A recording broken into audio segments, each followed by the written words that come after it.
A expulsão dos anjos rebeldes. Este mundo já estava quase finalizado e seu plano era retirar todos os rebeldes para este mundo, para que novamente a paz pudesse retornar ao reino. Este mundo foi formado abaixo das águas primordiais do reino, como no fundo do oceano, onde o Pai separou as águas da terra, através do firmamento, uma barreira que separaria o reino deste mundo, como também prenderia os caídos aqui. Podemos ver muitas referências a esta barreira em mídias, bem como as tentativas dos caídos de atravessarem essa barreira e assim terem acesso ao reino.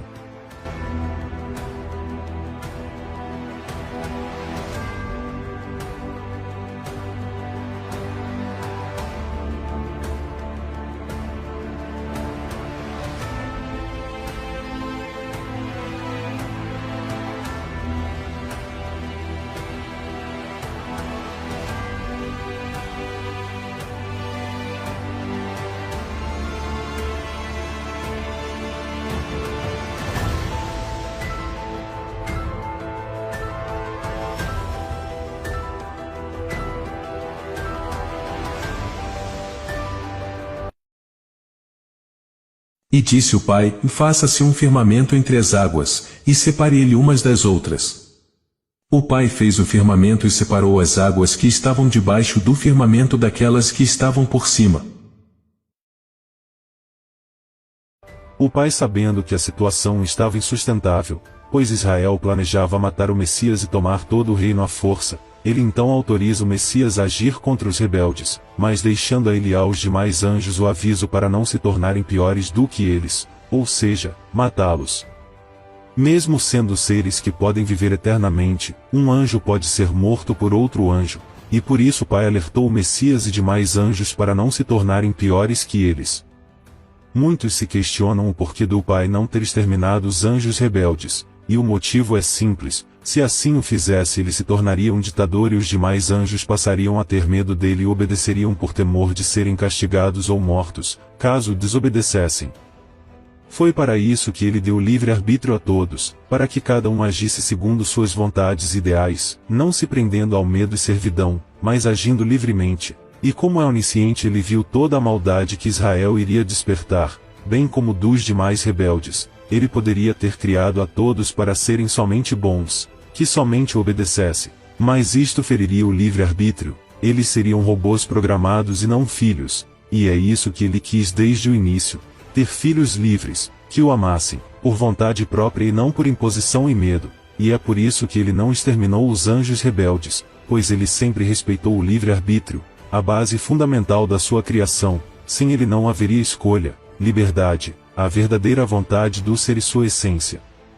O Pai nunca interferiu no livre-arbítrio de seus filhos, mas sempre instruiu seus filhos ao caminho do bem, sempre os aconselhou, principalmente a Israel, o qual diversas vezes foi alertado pelo Pai sobre o caminho errado que ele estava seguindo e como suas escolhas trariam dor e sofrimento, mas Israel nunca se importou com os ensinos do Pai, antes queria ser maior que ele, pois ele se tornará um ser totalmente ególatra. A maldade de Israel se originou unicamente de si próprio, de sua mente, a qual nutriu a vaidade, ganância e inveja, a ponto de querer ser como o Pai, ter seu poder, pois ele se julgava superior ao Messias, e o Pai, sabendo de suas reais intenções, não permite, e adverte ao mesmo para seguir o caminho do amor e da justiça, pois todos eram uma família. Mas Israel ignora os conselhos do Pai e de seus irmãos e decide criar contenda, divisão e guerra entre os irmãos, acusando a todos os irmãos que não aceitaram se rebelar contra o Pai. O Messias então, juntamente com as duas testemunhas, reúne um exército de anjos, ele, as duas testemunhas e mais 144.000 irmãos, formando 12 legiões de 12.000 anjos, a fim de expulsar os anjos rebeldes do reino. Dá-se início à luta contra os 500 milhões de anjos rebeldes, liderados por Israel. E houve batalha no céu, o Miguel e os seus anjos batalhavam contra Israel, e batalhavam Israel e os seus anjos. Mas não prevaleceram, nem mais o seu lugar se achou nos céus. E foi precipitado o grande dragão, a antiga serpente, chamado o Diabo, e Satanás, que engana todo o mundo. Ele foi precipitado na terra, e os seus anjos foram lançados com ele. E ouvi uma grande voz no céu, que dizia: agora é chegada a salvação, e a força, e o reino do nosso Pai, e o poder do seu Messias, porque já o acusador de nossos irmãos é derrubado, o qual diante do nosso Pai os acusava de dia e de noite.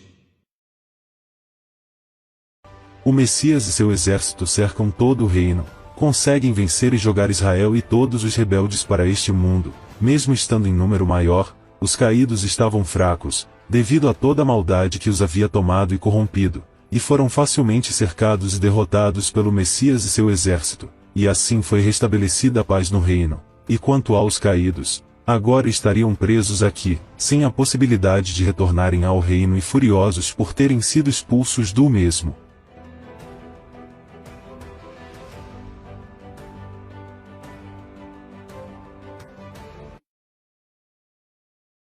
Por isso alegrai-vos, ó céus, e vós que neles habitais.